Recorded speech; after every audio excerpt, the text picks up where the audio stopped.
உச்சத்தை தொட்ட தங்க விலை மீட்க முடியாத அடகு நகையை விற்பதற்கு இதுவே சரியான நேரம். இனியும் யோசிக்காதீங்க. உங்க தங்க நகைய அதிக விலைக்கு விற்க சிறந்த வழி பிரைம் கோல்ட் ஹப் 9840551787. தெய்வத்தின் அருள் இப்போது உங்கள் கையில். 100% தூய்மையான சில்வர் காயின் உங்கள் இஷ்ட தெய்வத்தின் அழகான உருவத்துடன் உடனே ஆர்டர் செய்ய நிபுராவை அணுகுங்கள். நான் ஒரு விஷயம் பிரபஞ்சத்திட்ட கேட்குறேன். அது சில விஷயங்கள் எனக்கு இன்டிமேட் கொடுக்குற மாதிரி இருக்கு. பட் ஆனால் அதை நான் எப்படி சரியாக ரிசீவ் பண்ணுறது அப்படிங்கிற ஒரு விஷயம் இருக்குல்ல. யூனிவர்ஸ் எனி டைம் உங்களை வாட்ச் பண்ணிட்டே இருக்கு. நீ கேட்கறத கொடுக்கறதுக்கு ரெடியாக இருக்கு. எந்த அளவுக்கு தேடுறீங்களோ அந்த அளவுக்கு கிட்ட வந்துடும். வடபழனி கோயிலுக்கு போயிட்டு இருக்கும்போது எனக்கு என்னால் அந்த குட் ஃப்ரீக்வன்சி எடுக்கவே முடியல. நான் கும்பகோணம் போனால் எனக்கு ரொம்ப பிடிக்கும். அங்கே இருக்க வைப்ரேஷன் ஃப்ரீக்வன்சி. ஆனால் இங்கே இருக்க எந்த டெம்பிள்லையுமே எனக்கு அப்சர்வே பண்ண முடியல. அது ஏனே தெரியல. ஆக்சுவலாக முருகரே நம்மளை ஒரு கடவுளாக நீங்கள் தான் கடவுள் அப்படின்னு சொல்லி நமக்குள்ள பொறுப்புகள் இருக்கிற விஷயங்கள் இருக்குன்னு சொல்லி அதை புரிய வைக்கிறதுக்கு தான் நம்மளை பண்ண வைக்கிறது.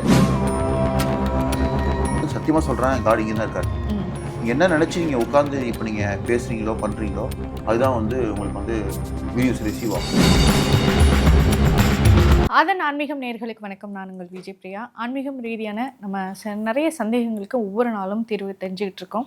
ஸோ அந்த வகையில் இன்றைக்கி நம்மளோட யார் இணைஞ்சிருக்காங்க அப்படின்னு பார்த்தீங்கன்னா மிஸ்டர் வேர்ல்டு மற்றும் பாடி பில்டரான கார்த்திகேஸ்வர் அவர்கள் தான் நம்ம கூட இருக்கிறாங்க. அவங்கக்கிட்ட நிறைய விஷயங்கள் நம்ம கிட்ட தெரிஞ்சுக்கலாம். வணக்கம் சார், எப்படி இருக்கிறீங்க சார்? ரொம்ப நல்லா இருக்கேன் சார். இப்போ நிறைய பேர் சொல்கிறாங்க இந்த கஷ்டங்கள்லாம் வர்றதே ஒரு உங்களுக்கான வைக்கக்கூடிய ஒரு எக்ஸாம். கடவுள் உங்களுக்கு வைக்கக்கூடிய அந்த ஒரு எக்ஸாம், அதில் நீங்கள் பாஸ் பண்ணாதான் உங்களுக்கு அது பாஸா இல்லை ஃபெயிலா அப்படிங்கிறதான ஒரு விஷயம் தெரியும். ஸோ நம்மளுடைய ஜாதக கட்டங்களில் இதுதான் நடக்கும், இப்படி தான் நடக்கும், இதுதான் உன் கர்மா அப்படிங்கிறத ஒரு டிசைட் பண்ணி இருக்கும்போது அதை நான் கடவுள்கிட்ட போய் என்னோடய கஷ்டங்களை நிவர்த்தி பண்ணுங்க அப்படின்னு நான் கோரிக்கையாக வைக்கிறேன் அப்படிங்கிறது ஜாதகம் சொல்கிறது எதுப்படுமா, இல்லை கடவுள்கிட்ட போய் கோரிக்கை வைக்கிறதுலேருந்து நம்மளுடைய வாழ்க்கை மாறுமா? நீங்கள் ஜாதகம் சொல்கிறபடி நீங்கள் உங்கள் நல்லா நடந்துக்கிட்டிங்கன்னா உங்களுக்கு வாழ்க்கையில் எக்ஸ்பெக்டேஷன்ஸே இருக்கக்கூடாது. ஓகே, ஸோ எதையும் எதிர்பார்க்கக்கூடாது. நீங்கள் ஜாதகத்தையும் பார்ப்பீங்க, எக்ஸ்பெக்டேஷன் வச்சுப்பீங்கன்னா அது எப்படி ஆக்டிவேட் ஆகும். ஜாதகங்கிறது மனிதன் வாழ்க்கையில் வரக்கூடிய நல்ல விஷயங்களையும் நல்ல பாதைகளையும் எச்சரிக்கையும் கொடுக்குறது தான் ஜாதகம். நீங்கள் அதை வச்சுக்கிட்டு நான் இல்லைனா இதெல்லாம் பண்ணி ஆகணும், இதெல்லாம் செஞ்சே ஆகணும், அளவுக்கு மீறி காசு சம்பாதிக்கணும், அளவுக்கு மீறி சொத்து சேர்க்கணும், இன்னொருத்த விட்டு காசையும் நான் சேர்க்கணும், இன்னொருத்த விட்டு விஷயம். ஆமாம், இப்போ அளவுக்கு மீறி காசு சேர்க்குறீங்க, இடத்த வாங்குறீங்க அப்படின்னா இன்னொருத்தனோட இடத்த நம்ம வாங்குறோம். நம்ம கரெக்டாக இப்போ ஒரு கட்டத்துக்கு அப்புறம் எத்தனை பேரெல்லாம் விற்க முடியும்? இப்போ எவ்வளோ இடத்த நீங்கள் எவ்வளோ பேர் ஆக்கிரமிச்சிருக்காங்க. ஆக்கிரமிக்க என்ன ஆகுது? அப்போ அளவுக்கு அதிகமான விஷயத்தை சேர்த்தானே போகிறீங்க. அது எப்படி ஜாதகத்தில் அடிபடும். ஓகே, ஸோ யார் இங்கே கோடீஸ்வரன் ஆகிட்டு அந்த காசு எடுத்துகிட்டு போயிருக்கா? கண்டிப்பாக கிடையாது. ரிட்டர்ன் பேக் எங்கே போகுது? நீங்கள் சொல்லுங்கள். இன்னொருத்தனோட உழைப்புக்கு போய் சேருது. கரெக்டாக. அப்போ நான் என்ன சொல்கிறேன் அப்படின்னா, நீங்கள் ஜாதக அடிப்படி பார்த்தீங்க அப்படின்னா ஒரு சில விஷயம் நீ பண்ணவே கூடாது. ஓகே, ரொம்ப மனக்கட்டுப்பாடாக இருக்கணும். இதை மட்டும் தான் செய்யணும், இது மட்டும் தான் பண்ணணும். அதை யாரால பண்ண முடியும்? அதானே உண்மை. இப்போ உங்கள் ஜாதகத்தில் இல்லைப்பா இது மாதிரி இந்த விஷயம் நீ ரொம்ப பண்ணக்கூடாது, இவ்வளோ தான் இருக்குது அப்படிங்கும்போது அதை நீ லாபகரமாக பயன்படுத்திக்கிட்டு அளவுக்கு இதுமாதிரி கொண்டு போனால் கடவுள் பார்ப்பாரு, என்னடா உனக்கு நல்லா கொடுத்தேன், நீ என்னடா அளவுக்கு மீறி விஷயத்த பண்ணிட்டு இருக்கிற அப்படிங்கும்போது கணக்கு பார்ப்பார்ல. அப்படி பார்க்கும்போது என்னது இது இப்படி பண்ணிட்டு இருந்தானா அவனுக்கு நான் அப்படி பார்க்கும்போது குபேரன் இருக்காரு பாருங்க. குபேரங்கிறது வச்சாங்கன்னா அவர் நிறைய பேர் ஹெல்ப் கொடுத்தாரு, பண்ணாரு. இப்போ யார் அதெல்லாம் பண்றா? கண்டிப்பாக கிடையாது, யாரும் கண்டிப்பாக கிடையாது. இப்போ நான் உண்மையாக சொல்றேங்க, 2000 கோடி 5000 கோடி இருக்குதுங்க. இன்னைக்கு எவ்வளவு பேர் ரோட்ல இல்லாம கஷ்டப்பட்டு இருக்காங்க. அதை வீடு கட்டி கொடுக்க முடியுதா? இல்ல, பாசிபிள் இல்ல. ஏன் பண்ணாதான் என்ன? யாரு இப்போ எவ்வளோ பேர் கோடீஸ்வரங்க இருக்காங்க. அந்த காசு வச்சு என்ன பண்ண போறாங்க? 2000 கோடி மக்கள் என்ன பண்ண போறாங்க? எக்ஸாம்பிள் திங்க் பண்ணி பாருங்க. அப்போ இவ்வளோ பேரோட உழைப்பு, இவ்வளோ பெரிய இயக்கங்க இருக்குல்ல. கண்டிப்பா. இப்போ அதெல்லாம் பண்ணும்போது ஜாதகமே தேவையில்லை. உங்களுக்கு சொல்ல போனா நம்ம இருக்கிறத ஒரு பங்கு ஏழை மக்கள் செஞ்சாலேயே நம்ம நமக்கு காசு எதுக்கு இருக்கு அப்படின்னா நம்ம கொடுக்கறதுக்கு தான் இருக்கு. கொஞ்சமாவது கொடுக்கணும். யாரும் தான் பண்றதே கிடையாது. அப்போ ஜாதகம் ஒர்க் அவுட்டே ஆகாது.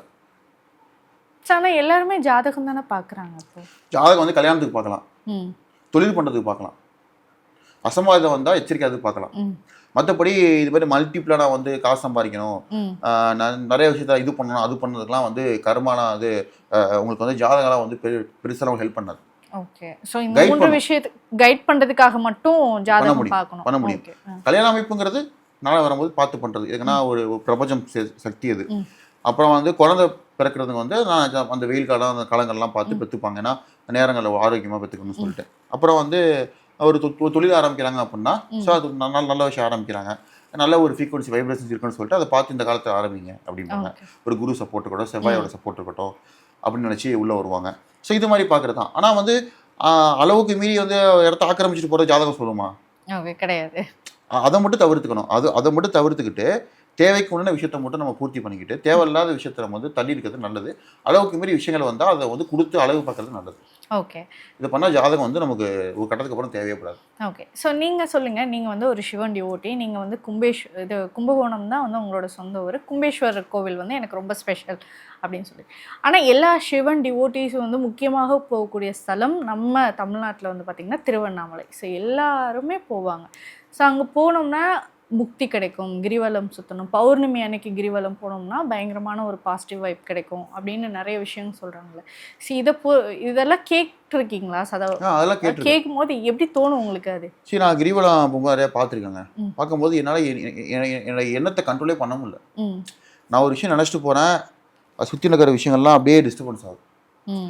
சரி, நீ வந்து நம்ம ரிசீவர், நம்ம இதை ரிசீவ் பண்ணும்போது என்னடா அது இப்படி இருந்து எப்படா ரிசீவ் பண்ணுறது, அரைகுறையமாக ரிசீவ் ஆகிற மாதிரி ஃபீல் பண்ணுறேன். உங்களுக்கு மீனிங் புரிஞ்சிருக்கும். இப்போ நம்ம ஒரு இடத்துக்குள்ளே போகிறோம், நம்ம திங்க் பண்ணுறோம் எண்ணங்களை பொறுத்து தான் இருக்குது நம்ம அது விஷயத்தை அடையிறது இருக்குது. நம்ம விஷயத்தை நினச்சிட்டு போகிறோங்க இருக்க சவுண்டு நாய்ஸ் கதங்கிறது ஒரு மாதிரி டிஸ்டர்பன்ஸ் ஆகுறது, பேச கத்துறது, அந்த பீஸ்ஃபுல் இல்லை. அந்த பீஸ்ஃபுல் இல்லைங்கும் போது எனக்கு எப்படி பீஸ்ஃபுல்னஸ் தான் ஃபஸ்ட்டுங்க போகிறதே நம்ம. அப்புறம் தான் கடவுள விஷயங்கள். இப்போ நான் ஆக்சுவலாக வந்து வடப்பள்ளி கோயிலுக்கு போயிட்டு இருந்தேன். ஓகே. வடப்பள்ளி கோயிலுக்கு போயிட்டு இருக்கும்போது எனக்கு வந்து என்னடா அது குட் ஃப்ரீக்வன்சி எடுக்கவே முடியல. நான் கும்பகோணம் போனால் எனக்கு ரொம்ப பிடிக்கும், அங்கே இருக்க வைப்ரேஷன் ஃப்ரீக்வன்சி. ஆனால் இங்கே இருக்க எந்த டெம்பிள்லையுமே எனக்கு அப்சர்வே பண்ண முடியலங்க. அது ஏனே தெரியல. நான் வந்து இதை தெரிஞ்சு இப்போ நிறைய பேர்லாம் வந்து இங்கே கோயிலெலாம் போகிறதே கிடையாது. பார்த்துருக்கீங்களா? ஆமாம். ஸோ அந்த பாப்புலாரிட்டிங்கிறதுனால அந்த டிவைனான விஷயம் கிடைக்கலன்னு அவங்க ஏதோ ஒரு நம்பிக்கையில் போகிறாங்க. பட் இங்கே காடு சத்தியமாக சொல்கிறேன், காடு இங்கே தான் இருக்காரு. நீங்கள் என்ன நினச்சி நீங்கள் உட்காந்து இப்போ நீங்கள் பேசுகிறீங்களோ பண்ணுறீங்களோ அதுதான் வந்து உங்களுக்கு வந்து வீடியோஸ் ரிசீவ் ஆகும். ஓகே. அதனால் நீங்கள் வந்து கோயில்களுக்கு போகலாம். எனக்கு கேட்டால் எனக்கு தெரிஞ்சு கோயில்களுக்கு போய் அன்னதானம் பண்ணிட்டவங்க இருக்காது, அதுக்காக கோயிலுக்கு போங்க. அவன் மற்றபடி வந்து நான் வந்து கோயில் சாமிக்கு போயிட்டு நான் தங்கத்தில் அது பண்ணுறேன், கோயில் கட்டுறேன், மாளிகை கட்டுறேன் அப்படின்னா அவங்ககிட்ட இருக்கு கட்டுறீங்க. அப்படி பார்த்து எல்லா வேலையும் கட்ட முடியுமா? கண்டிப்பாக முடியாது. அப்போ அதை பார்த்து வந்து உங்களுக்கு கடவுள் வந்து எல்லாருக்கும் இப்போ தங்கத்தில் கொடுத்துட்டப்பா உனக்கு இனிமேல் நான் வந்து உன்னோட வாழ்க்கை ஃபுல்லாக உனக்கு வாரிசாக கொடுத்து உனைய வந்து பிக்சருக்கே விட மாட்டேன்னு விட்டுருவாரா? அப்பா இவ்வளோ நாள் கியூஆர் நின்று கஷ்டப்பட்டு பார்க்குற மக்களுக்கு கண்டிப்பாக அப்புறம் கண்டுக்காம விட்டுருவாரா? நான் அதெல்லாம் முதல்ல கடவுள் கேட்டார். அதெல்லாம் அவர்கிட்ட வந்து முருகரே கோமரத்தை கட்டி நிற்கிறாரு, கேஷுவலாக நின்றுட்டு இருக்காங்க. அப்படி பார்த்தா எல்லாரும் கோமரம் கட்டிட்டு போகணுமே, யாரும் போக முடியுமா? முடியாது. அவர் வந்து ஒரு முருகர் வந்து எல்லாமே கேட்டு எல்லாம் ஆக்சுவலாக முருகரே வந்து நம்மளை வந்து ஒரு கடவுளாக நீங்கள் தான் கடவுள் அப்படின்னு சொல்லி நமக்குள்ள பொறுப்புகள் இருக்குது, விஷயங்கள் இருக்குன்னு சொல்லி அதை புரிய வைக்கிறதுக்கு தான் நம்மளை வந்து பண்ண வைக்கிறது. அதனால இவங்க என்ன பண்ணுறாங்க அப்படின்னா வந்து ஆடம்பரமாகவே காட்ட போயிட்டு இருக்கிறாங்க. ஓகே. நீ திங்க் பண்ணி பாருங்க, யாரா எந்த மகான்கள் ரிஷிகள் ஆடம்பரம் பண்ணிக்கிட்டு இருந்திருக்காங்களா? கிடையாது. ஏன் இருந்திருக்காங்க? அதெல்லாம் கடவுள் லைக் பண்ணவே மாட்டார். ஓகே. நான் தப்பாக சொல்ல வரல. நான் என்னோட ஒரு சுவாமிமலையில் வந்து நான் போயிட்டு இருந்தப்போ அங்கே ஒரு சித்தர் ஒருத்தர் இருக்காரு. அந்த சித்தர் இருக்க இடத்துல வந்து அவங்க வந்தவங்க உட்காந்து பேசுகிறாங்க. பேசும்போது அவங்க வந்து சொல்லி கொடுத்துட்ருக்காங்க, ஏம்மா இவ்வளோ நகையை போட்டு உனக்கு இன்னும் வாழ்க்கை என்ன வேணும்னு நினைக்கிற, எல்லாமே இருக்கே. ஆமாம். அப்போ கேட்குறாங்க, நான் சின்ன பையனாக வந்துட்டுருக்கிறேன், 8th படிச்சுட்டு இருக்கேன், 9th படிச்சுட்டு இருக்கேன், சின்ன பையன் தான். அப்போ அவங்க பேசும்போது அவங்க சொல்கிறாங்க, இவ போட்டு நீ இது என்ன வந்து நிற்கிற அப்படின்னு கேட்குறாங்க. அவங்க குறையாத சொல்லிட்டு இருக்காங்க. அப்போ இதெல்லாம் இருக்கும்போது எதுக்கு உனக்கு குறையாது, அதை விட்டுட்டு நீ சந்தோஷமாக இருக்கலாமேன்னு கேட்டதுக்கு, இப்போ எதுக்கு இது மாதிரிலாம் நீ வந்து பண்ணிட்டு இருக்கிறீங்க, அதுக்கு நீங்கள் வந்து இந்த மாதிரி ஆடம்பரத்தை பண்ணி இதில் என்ன கிடைச்சிச்சு உங்களுக்கு பாருங்கள், நிம்மதி இல்லை சொல்லி அப்படின்னு சொல்லிட்டு இருந்தாங்க. அதெல்லாம் வந்து இயற்கைக்கு அப்பாற்பட்ட சக்தி ஏதோ இந்த சக்தி ஒன்று இருக்குது. அந்த சக்தியை நீங்கள் அடையணும் அப்படின்னா எளிமையான மனிதராக இருக்கணும்.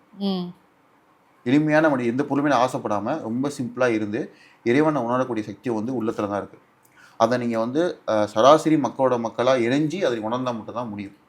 மற்றபடி வேற இந்த மாதிரி பணத்தாலேயோ அதிகமான தேவையான மூட நம்பிக்கையில் போய் செலவு பண்ணுறதுலையோ முடியவே முடியாது. எனக்கு கேட்டால் முடியாது. ஓகே. நீங்கள் யார் ஸ்பீச் வேணால் கேட்டு பாருங்க. இப்போ சிலர் வந்து இந்த பிரபஞ்சம் கூட பேசுறது, கனெக்ட் ஆகுறது அப்படின்னு சொல்கிறாங்க. நான் ஒரு விஷயம் வந்து பிரபஞ்சத்திட்ட கேட்குறேன், அது சில விஷயங்கள் எனக்கு இன்டிமேட் கொடுக்குற மாதிரி இருக்குது. பட் ஆனால் அதை நான் எப்படி சரியாக ரிசீவ் பண்ணுறது அப்படிங்கிற ஒரு விஷயம் இருக்குல்ல. ஒரு சிலருக்கு வந்து ஏதோ ஒரு பிக்சர் காட்டும், இல்லை ஏதாவது ஒரு விஷயம் வந்து அதிசயமாக நடக்கும், இல்லை யாராவது நமக்கு இப்போ நான் என்னுடைய கேள்விக்கு யாரோ ஒருத்தர் வந்து பதில் சொல்கிற மாதிரியான ஒரு விஷயங்கள் வந்து நடக்கும். இது எல்லாமே உண்மையாகவே நம்ம சுற்றி பிரபஞ்சங்கள் நமக்கு கொடுக்குற பதிலா? எப்படின்னா அந்த விஷயம் நடந்துட்டு தாங்க இருக்குது. நீங்கள் வந்து என்ன மாதிரி நீங்கள் தாட்டை உள்ளே வச்சுருக்கீங்களோ அது உங்களுக்கு காது கேட்குதுங்க. நான் உங்கள்கிட்ட சொன்னல, நீங்கள் என்ன பேசணும் எங்கள் அதில் கேட்க மாட்டேன், டக்குன்னு நிறுத்துங்க சொன்னீங்கன்னு கேட்பேன். ஏன்னா நான் சிந்திக்கிறது மட்டும் தான். நீங்கள் அதான் அதை பற்றியே சிந்திக்கணும், அதை பற்றியே யோசிச்சுட்டே இருக்கணும், அதை பற்றியே பண்ணிட்டே இருக்கணும். என்ன ஆகும்னா உங்களுக்கு வந்து இவ்வளோ நாள் அங்கே தான் இருந்திருக்கும், நீங்கள் சிந்திக்கும் போது தான் அவங்க கண்ணிலே பட்டுருப்பாங்க. சிம்பிள், அவ்வளோதான். நீங்கள் அந்த அந்த எண்ணத்தை வந்து இந்தளவுக்கு அதிகமாக நீங்கள் உள்ளே எடுத்துகிட்டு வரீங்களோ அந்த அளவுக்கு யூனிவர்ஸ் வந்து எனி டைம் எல்லாத்தையுமே கொடுத்து வச்சுருக்கோம். இங்கே நீ எடுத்துக்கணும். நீ போய் அப்போ எப்படி எடுத்துப்பீங்க? இப்போ எல்லாமே எல்லா இடத்துலையுமே இருக்குது, ஆனால் உங்களுக்கு வந்து அது தேடல் வரும்போது தான் கண்ணில் படுது. அதனால யூனிவர்ஸ் வந்து என்ன கேட்டாலுமே கொடுக்கும். அது ஒரு தகுதி நம்ம தான் கொடுக்கும். அதை மீறி நீங்கள் ஏதாவது நீங்கள் புஷ் பண்ணி எடுக்கணும்னு நினச்சாலுமே எனக்கு தெரிஞ்சு அது மணியால் மட்டும் தான் முடியும். இப்போ நீங்கள் விஷயம் அடையணும் பார்க்குறீங்க, ஒரு இயற்கையாக அடையணும் பார்க்குறீங்க, முடியல அப்படிங்கும்போது அடுத்த கட்டத்துக்கு என்ன போவீங்க? காசு கொடுத்தாதான் பண்ணிடலான்டாத. அடுத்த ஸ்டெப் அதானே போகிறோம். அப்போ அந்த இடத்துல என்ன ஆகுது அப்படின்னா அந்த ஒரு விஷயத்தை பண்ண முடியாது, பண்ண முடியுது. ஆனால் அது வந்து யூனிவர்ஸ் அப்போ அங்கே தானே வச்சிருக்குது. அப்போ மணி தானே இழுத்துட்டு வருதுங்க. இப்போ உங்களால் முடியல, கோடி ரூபா செலவு பண்ணாலும் எல்லா இடத்துக்கும் தேடுங்கடா அப்படின்னா ஒரு 1000 பேர் போய் தேடுறான், எடுத்துட்டு வந்துடுறான்ல. ஆனால் இப்போ நீங்கள் என்ன பண்ணுறீங்க? அதெல்லாம் எதுவுமே இல்லாமல் நீங்களா தேடி போகிறீங்க. அப்போ என்ன நடக்குது அப்படின்னா அது ஒரு நல்ல அனுபவம் கிடைக்குது, அந்த பொருளோட வேல்யூ என்னன்னு தெரியுது, அது எப்படி நீங்கள் வந்து சேஃபாக வச்சுக்கணும்னு தெரியுது. ஆனால் இது மாதிரி பண்ணால் எப்படி வச்சுப்பீங்க? அதை கண்டிப்பாக முடியாது. ஸோ அதனால நம்ம எந்த அளவுக்கு அதை நம்ம திங்க் பண்ணி தாட்டை உள்ள எடுத்துகிட்டு வந்துட்டே இருக்குமோ அது கொஞ்சம் கொஞ்சமாக கிடைக்க என்ன ஆகும்னா நம்மளை விட்டு பர்மனெண்ட்டாக ஃபிக்ஸ் ஆயிடும். நம்மளை விட்டு போகவே போகாது. அப்படியே போனாலும் நீங்கள் திரும்ப உருவாக்கிடுவீங்க. கரெக்டா? ஆனால் இப்படி வந்து எப்படி உருவாக்குவீங்க? காசு போச்சுன்னா அவங்களால உருவாக்கவே முடியாது அதை. ஆனால் சொல்லுவாங்க அதை கல்வி மட்டும் எடுக்கவே முடியாதுன்னு சொல்லுவாங்க. அது ஏன் அப்படி தான் காரணம். கல்வியை வந்து இப்போ ஒருத்தன் காசு கொடுத்து டிகிரியை வாங்கிடுறான், ஓகேங்களா, ஆனால் அது வந்து பறிப்போயிடுது, ஓகேங்களா. அதே வந்து சப்போஸ் ஒருத்தன் படித்து மேலே வந்துட்டான்னு வச்சுக்கோங்களேன், அவன் என்னைக்கா இருந்தாலும் திரும்ப அப்ளை பண்ணி வாங்க முடியும். காசு தானே வாங்க முடியுமா? முடியாது. இதான் எக்ஸாம்பிள்.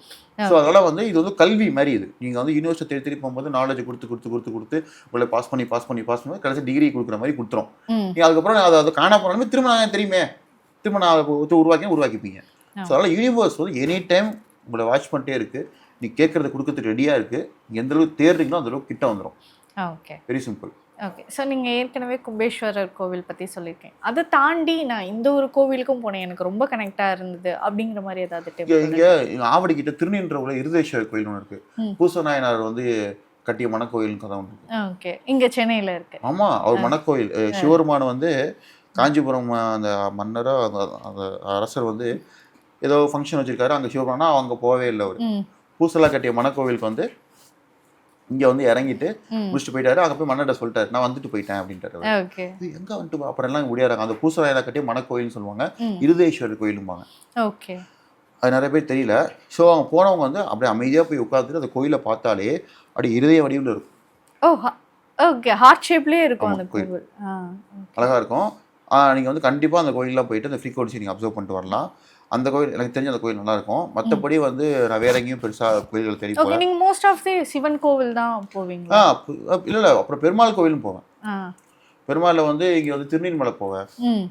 எனக்கு பிடிக்கும், கொஞ்சம் பீஸ்ஃபுல்லாக இருக்கும். நாராயணரை பார்த்தா அது கொஞ்சம் அந்த அந்த இதெல்லாம் பார்க்கும்போது நம்ம கொஞ்சம் மைண்ட் ப்ளஸ் ரொம்ப அப்படியே ப்ளசண்ட்டாக இருக்கும், நல்லாயிருக்கும் பார்க்குறதுக்கு. எனக்கு நாராயணத்துக்கு ஸ்ரீரங்கம்லாம் பிடிக்கும், அதுவும் போவேன். பட் நாராயணர் தான் வேறு கான்செப்ட்டு. எனக்கு தெய்வ நம்பிக்கை அதிகங்கிறதுனால ஒரு மன ஆறுதலுக்கு போயிட்டு வருவேன். ஆனால் இங்கே திருநீன்ற கோயில் இருதேஸ்வரர் கோயில் சூப்பராக இருக்கும்.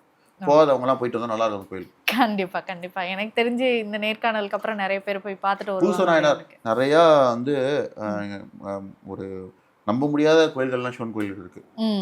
இங்கே வந்து பூசநாயனார்னு சொல்லிட்டு ஒருத்தருக்காரு. பூசநாயனார் அப்படி கட்டிய மணக்கோவில் அப்படி கூகுளில் போட்டாலே அழகாக அந்த கதை கேட்குறது. உண்மையாக சொல்கிறாங்க. இப்போ நான் நினச்சா கூட என்னை உள்ளத்தாலே அவருக்கு ஒரு கோவில் கட்டி அவரை வர வைக்க முடியும் என்னால். அந்த அளவுக்கு நம்ம இங்கே ஆற்றல் இல்லை. இந்த மாதிரிலாம் உட்கார முடியாது யாராலையுமே. ரொம்ப சகிப்புத்தன்மை வேணும். என்ன தான் உங்களை வந்து இது பண்ணாலுமே உங்களுடைய மனசு சிதறவே கூடாது. அந்த மாதிரி மனப்பக்குவத்து யார் வராங்களோ அவங்க இறைவனை உள்ள வர வச்சிருவாங்க சீக்கிரம். ஓகே. ஸோ நிறைய விஷயங்கள் பேசணும் இந்த நேர்காணலில். ரொம்ப முக்கியமான நம்மளோட லைஃப்பில் என்னென்ன மிஸ்டேக் பண்ணுறோம், அதை எப்படி கரெக்ட் பண்ணிக்கிறது, ஸோ அதுக்கு என்ன விஷயங்கள் நம்ம சரியான பாதையில் தேடணும் அப்படிங்கிறத ரொம்ப தெளிவாக எங்களுடைய நேயர்களுக்காக கொடுத்துருக்கீங்க. மிக்க நன்றி. தேங்க்யூ.